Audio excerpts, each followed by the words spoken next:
जय Shri Krishna. Hello friends, Radhe Radhe, हर हर महादेव। तो friends, आज हम एकादशी के ऊपर बात करेंगे कि एकादशी का व्रत का महत्व और एकादशी का व्रत कैसे करना चाहिए, और अगर कोई एकादशी का व्रत ना कर पाए तो वह ऐसे कौन से काम करे जिससे कि उसे एकादशी के व्रत का संपूर्ण फल प्राप्त हो। तो फ्रेंड्स, हम ये जानते हैं कि एकादशी का जो व्रत है महीने में 2 बार आता है, कृष्ण पक्ष और शुक्ल पक्ष में। लेकिन कभी कभी ऐसा होता है कि हम एकादशी का व्रत नहीं कर पाते हैं। कभी महिलाएं रजस्वला के कारण, या कभी शारीरिक परिस्थितियों के कारण, या फिर कभी कभी हम अपने जॉब या काम के चलते हम व्रत नहीं कर पाते हैं। लेकिन ऐसा भी दशा होती है कि हम कभी कभी चाहते तो हैं लेकिन हम व्रत कर नहीं पाते। तो आज हम आपको इस वीडियो में बताएंगे कि किस प्रकार आप भी बिना एकादशी का व्रत किए हुए फल को प्राप्त कर सकते हैं।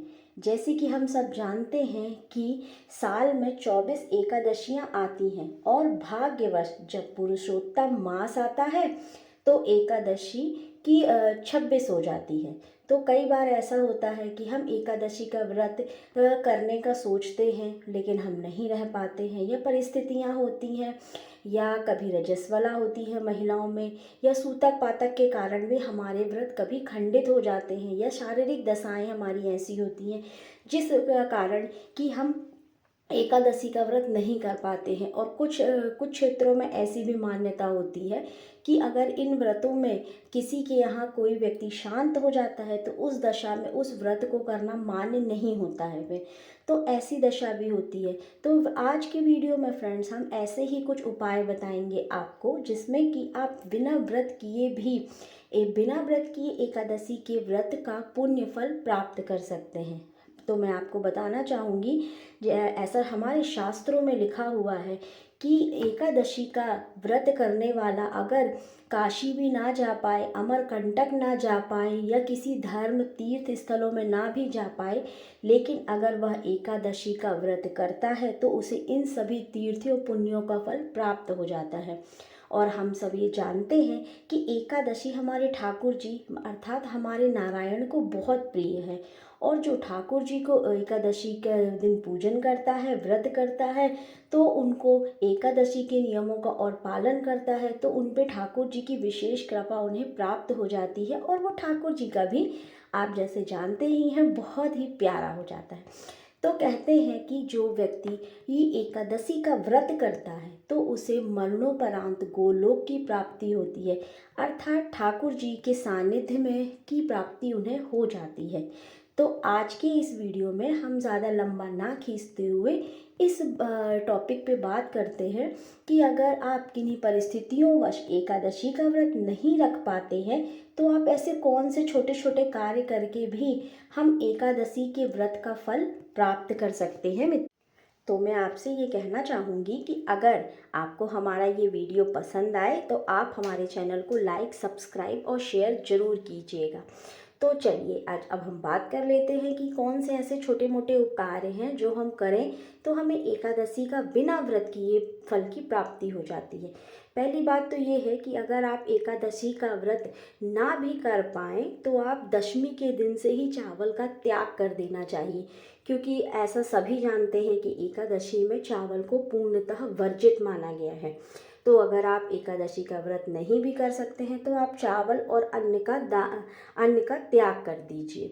इसके साथ ही आप ये कर सकते हैं कि एकादशी के दिन प्रातःकाल जल्दी उठें, और जब उठने के बाद सर्वप्रथम आप अपने घर की दहलीज को साफ करें, क्योंकि कहा जाता है कि जैसे एकादशी भगवान नारायण को प्यारी है उसी प्रकार माँ लक्ष्मी जी को भी प्यारी है। तो जैसे आप अपने घरों में रहते हैं, जैसे कई लोग अपने मतलब सेल्फ हाउस में रहते हैं तो वो आराम से अपनी दहलीज को धो सकते हैं, साफ़ कर सकते हैं। लेकिन जो लोग फ्लैट में रहते हैं तो उन्हें थोड़ी समस्या होती है कि वो हर दिन धुलाई नहीं कर सकते हर बार। तो वो ऐसा करें कि एक लोटे में जल लें और एकादशी के दिन अपने दहलीज पर छीटें, है ना। इससे भी आपकी दहलीज का पूजन करें, अच्छी सुंदर रंगोली बनाएं एवं लक्ष्मी नारायण के स्वागत की तैयारी भी कर सकते हैं। इससे भी भगवान की कृपा आपको प्राप्त होगी। और मित्रों, आप ये करें कि एकादशी के दिन आप ठाकुर जी को सुंदर सुंदर वस्त्र पहनाएं। खास करके एकादशी के दिन आपको उन्हें पीले कलर के वस्त्रों को वो पहनाना चाहिए और इसके साथ ही उनको इत्र सेवा देनी चाहिए। इसके अलावा उन्हें पीली वस्तुओं का खाद्य में भोग देना चाहिए, पीले पुष्पों को उन्हें समर्पित करना चाहिए। अगर आप ऐसा करते हैं तो भी आपको एकादशी के पुण्य के बराबर ही फल की प्राप्ति होती है। इसके अलावा मित्रों, आप ये भी कर सकते हैं कि ऐसा कहा जाता है कि अगर आप 26 बार एकादशी के 26 नामों का पाठ करते हैं तो मित्रों आपको पूरे एकादशी के व्रत का पुण्य फल की प्राप्ति होती है। अर्थात मैं आपसे ये कहना चाहूँगी, जैसे कल एकादशी कामदा एकादशी है, तो आप 26 बार कामदा एकादशी की जय, कामदा एकादशी की जय, कामदा एकादशी की जय, इस प्रकार बोल करके आप सभी 26 एकादशियों के नाम का जाप भी कर लेते हैं तो आपको एकादशी के व्रत का संपूर्ण फल प्राप्त हो जाता है। अर्थात अगर आप व्रत ना भी कर पाए मित्रों तो आप ये काम जरूर कीजिएगा, इससे आपको एकादशी के व्रत का पूर्ण फल प्राप्त होगा और आपको एकादशी का व्रत ना करने का कोई पाप भी नहीं लगेगा। इसके अलावा आप ऐसा करें कि एकादशी के दिन लहसुन, प्याज, मांस, मदिरा, मछली आदि का सेवन पूर्णतः वर्जित होता है। तो आप सबसे प्रथम इन सभी चीज़ों का एक दिन पहले से ही त्याग कर दें। अर्थात मैं तो कहूँगी कि आपको इन सभी का त्याग संपूर्ण जीवन के लिए कर देना चाहिए। ठीक है मित्रों, तो अगर आप सहमत हैं तो आप ऐसा कर सकते हैं। इसके अलावा मित्रों, आप एक काम और कर सकते हैं कि अगर आपके काम बार बार रुक जाते हैं या फिर आप कोई काम करने जाते हैं और वो काम पूर्ण नहीं होता है, बाकी सबके बनते हैं, आपका काम रुक जाता है, तो आप ऐसा कीजिए कि आप किसी भी एकादशी के दिन एक बांसुरी खरीद कर भगवान राधा कृष्ण का मंदिर या भगवान कृष्ण का मंदिर या भगवान लक्ष्मी नारायण का कोई मंदिर जो आपके घर के आसपास हो, वहाँ जा कर के आप उनके मंदिर में पहले पूजन अर्चन कीजिए और उस बांसुरी का भगवान के चरणों में उन्हें दान कर दीजिए। ऐसा करेंगे मित्रों तो आप देखेंगे कुछ ही दिनों में आपके जो कार्य नहीं हो रहे थे या कार्य आपके रुक जाते थे वो स्वतः ही पूर्ण होने लगेंगे। आपको बार बार कहीं परेशान होने की आवश्यकता नहीं होगी। तो आप ऐसा भी कर सकते हैं, इससे आपको भगवान लक्ष्मी नारायण की कृपा भी प्राप्त होती है। साथ ही इसके अलावा जो कुछ ना भी कर पाएँ तो वो एकादशी के दिन किसी भी आप राधा कृष्ण के मंदिर में जाके दर्शन करें, साथ ही उन्हें पीले पुष्पों की माला पहनाएं, क्योंकि ऐसा माना जाता है कि भगवान लक्ष्मी नारायण का स्वरूप हो या आप उनके सिया राम के रूप में पूजें या उन्हें कृष्ण के पूर्ण रूप में पूजें या राधा कृष्ण के रूप में पूजें, उन्हें सभी रूपों में ये पीले कलर के पुष्प, पीले कलर के वस्त्र आदि एवं पीले कलर के भोग आदि काफ़ी उन्हें पसंद बताया जाता है।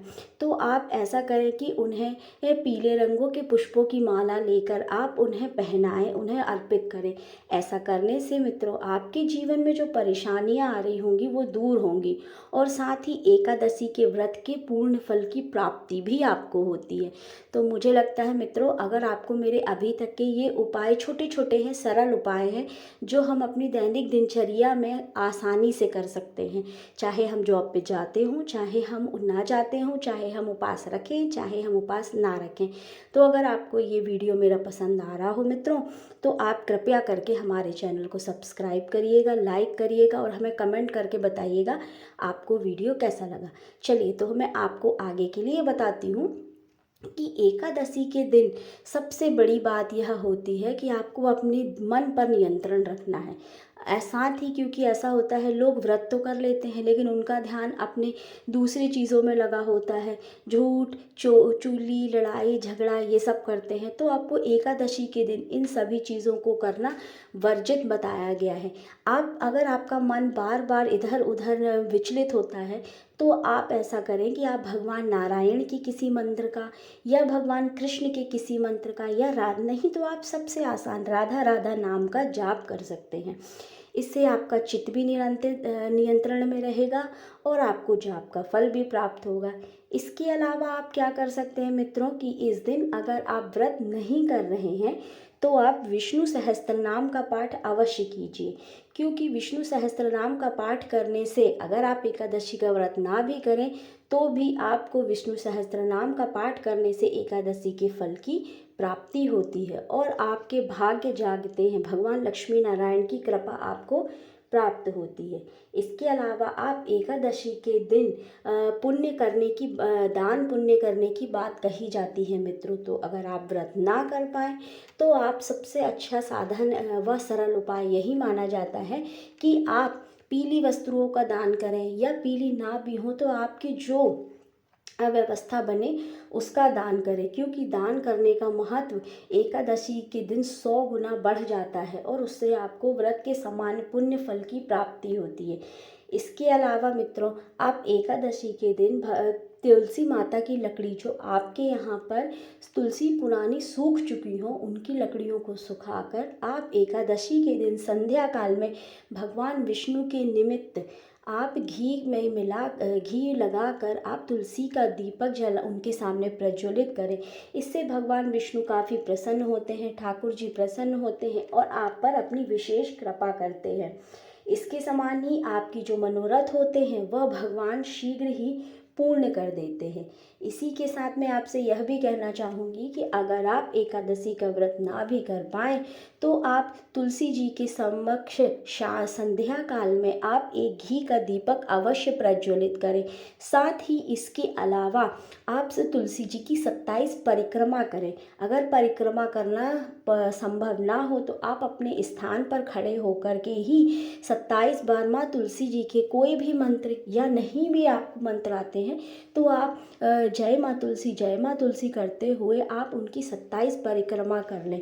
ये छोटे छोटे उपाय हैं मित्रों। इन उपायों को करने से अगर आप इन्हें करते हैं तो आप देखेंगे कि आपको एकादशी के व्रत को किए बिना ही आपको पुण्य फल की प्राप्ति होती है, जो आपके पुण्यों में संग्रहित हो जाएंगे और भगवान लक्ष्मी नारायण की कृपा भी आपको प्राप्त होगी मित्रों।